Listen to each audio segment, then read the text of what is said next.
భారత్ పాకిస్తాన్ మధ్య నెలకొన్న యుద్ధ పరిస్థితుల నేపథ్యంలో పాకిస్తాన్ కి మద్దతిస్తున్న చైనా, తుర్కియా దేశాల పట్ల భారత సమాజం తీవ్ర ఆగ్రహాన్ని వ్యక్తం చేస్తుంది. తుర్కియాకి భారత్ చేసిన సహాయాన్ని మర్చిపోయి పాకిస్తాన్ కు మద్దతు తెలపడం ఏంటి అని భారత ప్రజలు మండిపడుతున్నారు. ఈ నేపథ్యంలో హైదరాబాద్ నగరంలోని కన్సులేట్ జనరల్ ఆఫీస్ వద్ద భారీ భద్రత ఏర్పాట్లు చేశారు. ప్రజల ఆగ్రహం కట్టలు తెంచుకుంటే దాడులు జరిగే అవకాశం ఉన్న నేపథ్యంలో ఎలాంటి అవాంఛనీయ ఘటనలు జరగకుండా భారీ బందోబస్తు ఏర్పాటు చేశారు. దీనిపై మరింత సమాచారం మా ప్రతినిధి రజిత అందిస్తారు.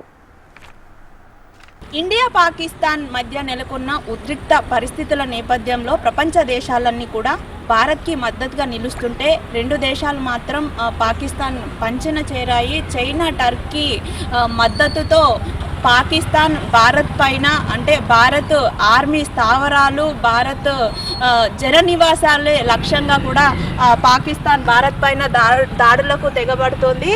గత 2 రోజుల నుంచి చూసుకున్నట్లయితే టర్కీ నుండి దిగుమతి చేసుకున్న సోంగా డ్రోన్ల సహాయంతో దాదాపు 300 నుండి 400 సోంగా డ్రోన్ల సహాయంతో అయితే భారత్ పైన పాకిస్తాన్ దాడులకు తెగబడుతుంది.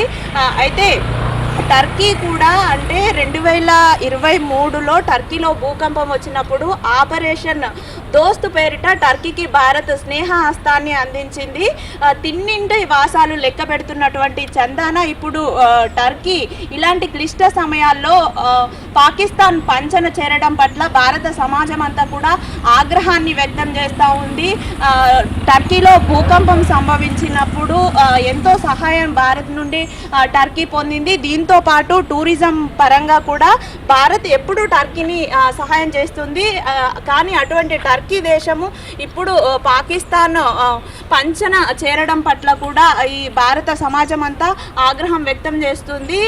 ఇందులో భాగంగానే ఇక్కడ హైదరాబాద్ మహానగరంలో కూడా టర్కీ కాన్సులేట్ జనరల్ పైన ఎలాంటి దాడులు జరిగే అవకాశం లేకుండా కూడా పటిష్టమైన భద్రతా ఏర్పాట్లు చేశారు. ఎందుకంటే ఇక్కడ భారత ప్రజలందరూ కూడా ఈ 2 దేశాల పైన ఆగ్రహాన్ని వ్యక్తం చేస్తున్నాయి. ఈ నేపథ్యంలోనే ఇక్కడ ఏదైతే కాన్సులేట్ జనరల్ ఆఫీస్ ఉందో ఆఫీస్ చుట్టూ కూడా ఎలాంటి దాడులు జరగకుండా కూడా పటిష్టమైన భద్రతా ఏర్పాట్లను చేశారు. ఇప్పుడు తెలంగాణలో అత్యంత ప్రతిష్టాత్మకమైనటువంటి మిస్ వరల్డ్ పోటీలు కూడా జరుగుతున్న నేపథ్యంలో ఎలాంటి ఉద్రిక్త పరిస్థితులకు దారి లేకుండా, చోటు లేకుండా కూడా ఈ నగరంలో ఎలాంటి దాడులు అలాంటివి జరగకుండా కూడా ఉండేందుకు ఇక్కడ పటిష్టమైన భద్రతా ఏర్పాట్లను చేశారు. విజువల్స్లో కూడా మనం చూసి ఉన్నాము. ఇక్కడ ఎక్కడికక్కడ పోలీసు బందోబస్తును అయితే ఏర్పాటు చేశారు.